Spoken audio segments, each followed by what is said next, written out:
L'une des demandes les plus courantes que je vois, surtout au début d'une séparation, c'est un parent qui veut que l'enfant aille voir un psychologue. L'enfant ne se porte pas bien, il ne gère pas bien la séparation, il n'est pas content d'aller chez l'autre parent, il pleure, il ne veut pas y aller.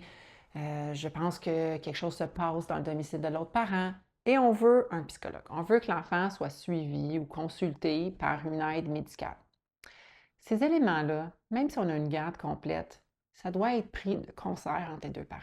Le père et la mère ou les parents doivent s'entendre sur les soins médicaux que l'enfant va recevoir. Que ce soit d'aller voir un psychologue, que ce soit d'être suivi par une travailleuse sociale, que ce soit même des soins à l'hôpital, une transfusion sanguine. Tous les soins médicaux doivent être pris ensemble. Alors, quand il n'y a pas d'entente, ben, il faut aller voir le tribunal, il faut demander la permission, il faut qu'il y ait une autorisation par le tribunal que l'enfant soit consulté par un psychologue. Ce n'est pas automatique, ce n'est pas parce que l'enfant ne va pas bien que la réponse va être oui. Il y a d'autres éléments qui doivent être pris en considération.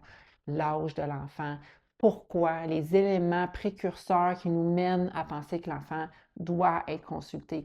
Est-ce que ça vient par des verbalisations? Est-ce que ces verbalisations-là, ben, on pense que c'est parce que l'autre parent fait un conflit, que l'autre parent institue peut-être un début d'aliénation parentale? Ces choses-là vont être regardées. Puis si on pense que oui, il y a des chances que le tribunal va dire non, ils ne veulent pas que le psychologue vienne encourager ou vienne concrétiser cette situation-là qui se passe avec le soin et les suivis qu'il va donner à l'enfant.